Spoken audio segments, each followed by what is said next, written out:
Bismillahirrahmanirrahim. Alhamdulillah va salatu vassalamu ala rasulillah amma ba'd. Muhtaram azizlar, bugun bizning aqida tahoviyaga ham asr bo'lgan salafiylar va ash'ari va maturidiylar o'rtasidagi xilofni bayon qilib kelayotgan edik. Shundan xomisan tahlil va naqd degan joyga yetib kelgan edik. Ya'ni bu gaplarni Allohning hayot sifatini tahlil qilishlik va tanqid qilishlik bobi. باستقراء ما سردناه من أقوال السلفية المعاصرة والمتكلمين حول ما جاء عن حياته تعالى يتضح لنا أنه لا خلاف بين السلفية المعاصرة والمتكلمين في إثباتهم لحياته تعالى. Biz keltirgan narsalarimizni chuqur o'rganib qarab, ham asr bo'lgan salafiylar gapi bilan ash'ari va maturidiylarning o'rtasini o'rganganimizda, ular Allohning hayoti to'g'risida, ya'ni Allohning tirik zot ekanligi to'g'risida kelgan narsalar atrofini qarasak, bizga salafiy ham asr bo'lgan salafiylar bilan va ash'ari va maturidiylarning o'rtasidagi xilofni biz ochiq ko'rmaymiz. Ya'ni Allohning tirik zot ekanligida hammasi ittifoq. Fi isbatim li hayatihi ta'ala, Alloh taoloning hayot ekanligiga isbot qilishida. Va in zadal mutakallimuna adda hadhihi sifata min sifatil maani. Garchi ash'ari va maturidiylar bu Allohning hayot sifatini Allohning maoni sifatlaridan deb sanagan bo'lsa ham, ya'ni o'ziga ma'no ega bo'lgan sifatlardan. Fi hini lam yaltazim rijal salafiyat muasirati bi hada taqsim, bir vaqtdagi ham asr bo'lgan salafiylar bu taqsimga rozi bo'lmagan edi. Bu taqsimni lozim tutmagan edi. Lakin ala kulli halin faqat ittafaqal fariqani ala anna Alloh taala hayyun la yamut qayyumun la yanam. Lekin har bir holatda ham ular ittifoq bo'lishdiki, salafiylar bilan ash'ari va maturidiylar ittifoq bo'lishdilarki, Alloh taolo tirik zot ekan, o'lmaydigan va Alloh taolo boshqalarni boshqarib turadigan zotdir, uxlamaydigan, uxlamasdan boshqarib turadi. Va anna dalila kawnihi hayyan huwa kawnuhu taala aliman, qodiran, muridan. Alloh taoloning tirik zot ekanligiga dalil Allohning olim bo'lishligi, qodir bo'lishligi va Alloh xohlovchi bo'luvchi ekanligi bu dalil bo'ladi dedi. Iz yastahillu kawnul alamil qodiril murid ghayru hayyin. Chunki bir zot olim bo'lsa-yu, qodir bo'lsa-yu, tirik bo'lsa-yu, xohlovchi bo'lsa-yu, tirik bo'lmasa befoyda u, maholdir bu ishlar. Ya'ni tirik bo'lgan zotgina olim, qodir, xohlovchi bo'ladi. فقد جاء في الشروح السلفية للعقيدة التحوية أن صفة الحياة هي أصل اتصاف بكل صفات الكمال. Salafiylarning sharhlarida keltirildiki, Imom Tahoviyga ning aqidasiga yozgan sharhlarida keltirgan edi. Allohning hayot sifati u kamol sifatlardan har biriga bog'langan, sifatlangan narsaning aslidir. Ya'ni Alloh taolo tirik bo'lsagina boshqa narsalar Allohga qo'shilib turar edi, izofa qilinardi. Rojihi aytadiki, fasifatul hayati tarji'u ilaha jami'u sifatil af'al. Hayot sifati Allohning tirik sifatiga fe'li sifatlarning hammasi kirib qaytadi dedi. Alloh taolo Rob taolo, ya'ni butun koinotni yaratuvchi yoki badi', ya'ni yoki sani', har bir Allohning sifatlari, fe'li sifatlari mana shu tirik zot degan zotiga sifatga qaytadi. Va la takhallafu anha illa lidofil hayati. Bunga hayotning zaifligi sababli qaytmasligi mumkin. Bu hayotning zaifligi bu insonlardadir, Allohda emas. Vallohu taala lahul hayatul kamila. Alloh taolo uchun to'liq komil hayot bordir. Fa jami'u sifatil kamal taju ilaha. Allohning kamol sifatining barchasi hayot sifatiga, Allohning tirik zot ekanligiga qaytadi. وكذلك جاء في شروح الكلامية الاستدلال على صفة الحياة عقلا ونقلا بقوله تعالى. وخود shuningdek kalomiy, ya'ni dalil keltirishlik kalomiy sharhlarda ham keltirildiki, hayot sifatining bor ekanligiga aqlan va naqlan ham, aqli dalillarni ham keltirdi, oyat va hadislardan ham keltirdi. Alloh taoloning so'zi sababliki, astagfirullah, Allohul ja'ala lakum al-arda qararan was-samaa'a bina'an wa sawwarakum fa ahsana suwarakum ورزقكم من الطيبات ذلكم الله ربكم فتبارك الله رب العالمين هو الحي لا إله إلا هو فادعوه مخلصين له الدين الحمد لله رب العالمين.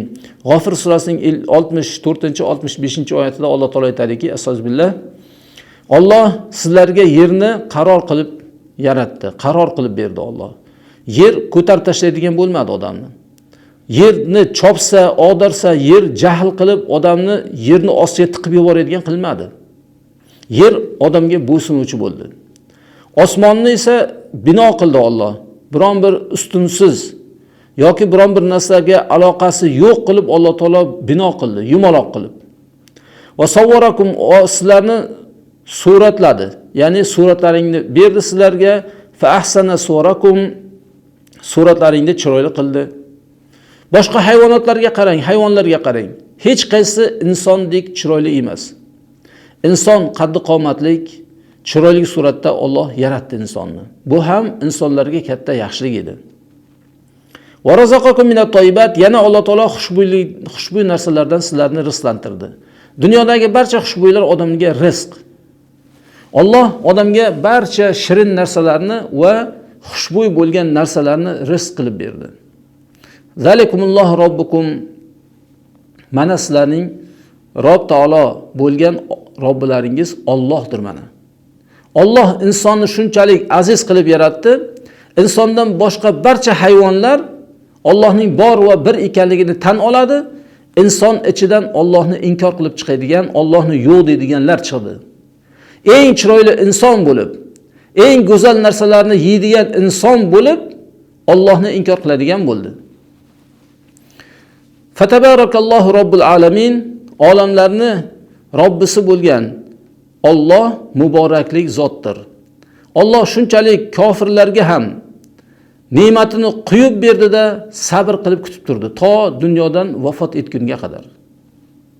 Dunyodan vafot etgandan keyin kofir holatda o'lsa, keyin sho'ri quridi uni. Huval hayyul la ilaha illahu, Alloh tirik zotdir. Allohdan o'zga iloh yo'q, bironta ham iloh yo'q. Fad'uhu mukhlisina lahuddin, Allohga dinida xolis bo'lgan holatda duo qilinglar, ibodat qilinglar. Allohga dinda ixlos bilan ibodat qilishga Alloh buyurdi. Chunki ixlosning mas'uliyati juda katta. Alhamdulillahi robbil alamin, olamlarning Robbisi bo'lgan Allohga hamd sanolar bo'lsin, hamdlar bo'lsin. Fakunullohi hayyan varada fil Qur'ani va sunnati. Allohning hay sifati, ya'ni tirik zot bo'lishligi Qur'onda va sunnatda ham kelgan. Wal adillatu ala zalika kathiratun. Bunga dalillar juda ko'pdir. Wal aqlu yujibu kawnal kholiqi li hadal alami hayyan la yanam, hayyan la mayitan. Va aql esa olamni, bu olamni yaratuvchi zot tirik ekanligini vojib deb biladi, u o'lmaydigan tirik ekanligini. Aql ham ko'taradi Allohning bor va birligini. Aqlsiz bo'lgan kishilargina Allohni tan olmaydi. Ular fikr egasi deyiladi, aql egasi deyilmaydi. Allohni tan olmaydiganlar. Fakullu dalilin dalla ala ilmillahi taala. Har bir dalolatki Allohning ilmiga dalil bo'ladi va Allohning qudratiga va irodasiga dalil bo'ladi. Demak, har bir narsa Alloh odamlarni yaratganligi, koinotni yaratganligi, bular Allohning ilmiga va qudratiga va irodasiga dalil bo'ladi. Alloh insonni yaratdi, inson a'zosini qanchalik mukammal qilib yaratganligini hali tabobat o'rganib chiqa olmayapti. Shunchalik murakkab yaralgan odamni Alloh kelajagini nima qilishini bilmaydimi? Albatta biladi. Fahu bi'aynihi dallun ala anna Alloh taala hayyun. Bu esa aynan o'zi Alloh taoloning tirik zot ekanligiga dalolat qiluvchidir. Demak, Alloh tirikmi ekan? Mana shu narsalarni qilib beradi. Listiholati alimin muridin qodirin g'ayri hayyin. Olim, xohlovchi, qodir zotni tirik emas ekanligi maholdir. Shuning uchun tirik zotdir bu. Vaqt allaqa Shayx Said Fuda ala qawli Tahawi fi haqqihi ta'ala.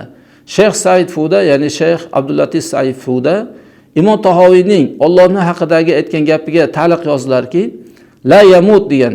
Imom Tahoviy o'lmaydi Alloh degan edi. Faqala va qaluhu la yamut.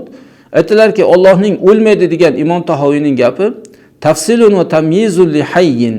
Tirik zot ekanligiga tafsildir va ajratib berishlik tamyizidir. Alloh ajratib berdi, bo'ldi. Imom Tahoviy ajratib berdi. Allohni o'lmaydi deb. Lannal ahya'a tamutu illalloh. Subhanallah. Chunki tirik zotlarning barchasi dunyodan vafot etadi, lekin Allohdan o'zga. Alloh o'lmaydigan zotdir. Fa huwa hayyul la yamut. Alloh tirik zotdir, o'lmaydigan tirik zotdir. Va hakaza fal fariqani muttafiqani ala wasfillahi ta'ala bil hayati. Xuddi shuningdek ikkita firqa, ya'ni salafiylar hamda ashari va maturidi firqalari, ular Alloh taoloni hayot sifati bilan sifatlanishga ittifoq kelishdilar. Allohga hamdlar bo'lsin, ittifoq kelishgan joylari ham bo'ldi. Lekin salafiylar doim qachon qarasangiz aqida, Imom Tahoviyning aqidasini o'zlariga qarab burib sharhlaydigan odat chiqarib olgan. Lekin hayot sifatini ular bura ola olmadi. Va anna hayatahu ta'ala min zatihi fa huwa al-hayyul ladzi la yamut. Chunki Alloh taoloning hayoti o'zining zotidandir. Alloh o'z zoti bilan tirikdir. Biz avvalda ham aytgan edikki, ruhi bilan emas. Odamlar ruh bilan tirikdir, zoti bilan emas. Alloh o'z zotida tirikdir. Ya'ni zotida deyishligi Allohda ruh bor, jasad bor deyilmaydi. İnsonga ruh kirishligi bilan inson tirildi. Ruh chiqib ketishligi bilan dunyodan vafot etadi odam. Allohda esa o'z zoti bilan tirik Alloh. Ruh degan narsalar Allohda ruh, jasad degan narsalar ishlatilmaydi. Fahul hayyul ladzi la yamut. Alloh o'lmaydigan tirik zotdir. Fal kullu muttafiqun ala anna Alloh taala huval hayyul qayyum. Har bir firqa ham, ya'ni ashari va maturidiylar ham asr bo'lgan salafiylar ham Alloh taoloning tirik va qoyyum zot ekanligiga ittifoq kelishdilar. Al-mabhasul xomis 5-bahsimiz sifatul kalom. Allohning kalom sifati. Ya'ni Alloh taolo bizga gapirib berganligi, Qur'onni bizga tushirganligi, Musa alayhisalomga gapirganligi, bu haqda juda ko'p gaplar bor. Tarixda qancha odamlar tig' ko'targan bir-biriga kalom haqida. Sifatul kalami min ahammi qadoya ilmil kalom. Allohning kalom sifati kalom ilmini hukmlarining eng muhimlaridandir. Va min akhtaril masail allati ikhtalafat hawlaha al-firaqul islamiyya. Bu eng katta masalalarning xatarlaridandir. Uning atrofida islomiy firqalar ixtilof qilishgandi. Ixtilof hammasi kalom sifatida ko'p ixtiloflar qilishdi. Hatto qila inna ilmal kalam summa bi hadzal ism nisbatan ila maslahati kalamillahi ta'ala. Hattoki ilmi kalom deyishligi mana shu ism bilan sifatlandi, Allohning kalomining masalasiga nisbat berishlik bilan. Mana bu kalom ilmidir. Bu ilm to'g'ridir, bundan boshqasi noto'g'ridir deb ilmi kalom deb ham ismlandi. Ilmi kalom deyishida bir qancha ismlar bor. Shu ismlardan biri mana shu gapdagina qolishligimiz kerak degan gapni ushladilar. Shu gapni kalom ilmida qolishimiz kerak deb ismladilar ular. Shu ism bilan qolganligi ham ilm kalom deb ismlanishligidir. Haysu kasral jadalu fiha. Janjallar bu to'g'risida ko'payib ketgan edi. Va qomat bisababiha munafasat, munovashat. Janglar bu sababli qoyim bo'ldi. Va zaharat bisababiha mihanun li ba'd salaf. Ba'zi salaf solihinlarga shu sababli mehnat, mashaqqatlar zohir bo'ldi. Kama hadasa lil Imom Ahmad ibn Hanbal. Xuddiki Imom Ahmad ibn Hanbalga zohir bo'lgani kabi. Paydo bo'lgani kabi. Fima urifa bi mihnati xalqul Qur'an. Qur'onni maxluq deyishlik mehnati bilan tanilgan narsalarda. Imom Ahmad zamonida Mu'tazilalar xalifani egallab qo'ygan edi. Xalifani ham ishontirib qo'ygan edi. Xalifani Imom Ahmad Allohning kalomini maxluq deyishiga xalifaga ko'p tushuntirdi, maxluq desin deb. Agar Imom Ahmad Allohning kalomini maxluq desa, butun ahli sunnat va jamoaga ta'sir o'tib ketardi. Imom Ahmadgina faqat Allohning kalomi maxluq emas deb turdi. Boshqa uning sherigi Yahyo ibn Ma'in maxluq deb yubordi. Odamlar sen nega maxluq deyapsan deganda, meni Imom Ahmaddek salobatli iymonim yo'q degan. ochiqni aytgan. Vaqtalafatil firaqu havla kalamillahi ta'ala hal huwa qadimun am hadisun. Firqalar Allohning kalomi atrofida u Allohning kalomi qadim sifatimi yoki keyin paydo bo'lgan sifatimi deb ixtilof qilishdilar. Va hal huwa kalamun nafsiyun aw lafziyun. U nafsiy kalommi yoki lafziy kalommi deb ham ixtilof qilishdilar. Ya'ni nafsiy kalom odam o'zini ichida bir kalomni bekitsa, kalomni qalbiga tushirsa nafsiy bo'ladi. Lafziy degani shu narsani tilga chiqarib gapirsa lafziy bo'ladi. Lafz bilan aytgan bo'ladi. Allohga ham shuni mulhaq qilamizmi yo qilmaymizmi degan ixtiloflar bo'ldi. Va hal huwa qoimun bizoti am bighayriha. Kalom Allohning kalomi Allohning zoti bilan qoyim bo'lib turadimi yoki boshqasida qoyim bo'ladimi dedi. Allohning zotida qoyim bo'ladimi deyishligi hayot singari. Allohning kalomi ham Allohning zotida qoyim bo'ladi, xuddi shunday. Yoki Allohdan boshqada qoyim bo'ladimi? Ya'ni Alloh boshqada kalomini yaratadimi degan janjallar paydo bo'ldi. Va hal huwa sifatun zotiyatun am sifatun fi'liyatun. U zotiy sifatmi yoki fe'liy sifatmi dedi. Allohning zotiy sifati bo'lsa, Allohning o'zida kalom qoyim bo'lishligi, fe'liy sifat bo'lsa boshqa daraxtlarda yoki boshqa narsalarda Alloh paydo qilishligini fe'liy sifat bo'ladi deb aytishdi. Ila g'orzaliki bundan boshqa janjallardan. Va safa natanawwaluha ala nahvi tali biz buni qo'yidagicha olamiz dedilar. Tarifu sifatil kalami lughatan va istilohan va dalilu subutiha lillahi subhanahu. Allohning kalom sifati, ya'ni Allohning emas, kalomning sifati lug'atda nima deyiladi va istilohda nima deyiladi va uning Allohga sobit bo'lishi dalillari. Ikkinchisi, bayonu kayfa aradal Imom Tahoviy rahimahulloh li sifatil kalam. Imom Tahoviy Allohning kalom sifatini qanday bizga arz qilib berdilar. Uchinchi, bayonu kayfa aradaha rijalu salafiyati al-mu'asirati va kayfa fahimu kalam at-Tahoviy fima yata'allaqu biha. Salafi ham asr bo'lgan salafiy kishilar qanday qilib bizga Imom Tahoviyni kalom sifatini arz qildi va Imom Tahoviy nima deganligini qanday tushunganligi haqida bayon bo'ladi. To'rtinchi bayonimiz bayonu kayfa aradaha al-mutakallimun va kayfa fahimu kalam at-Tahoviy fima yata'allaqu biha.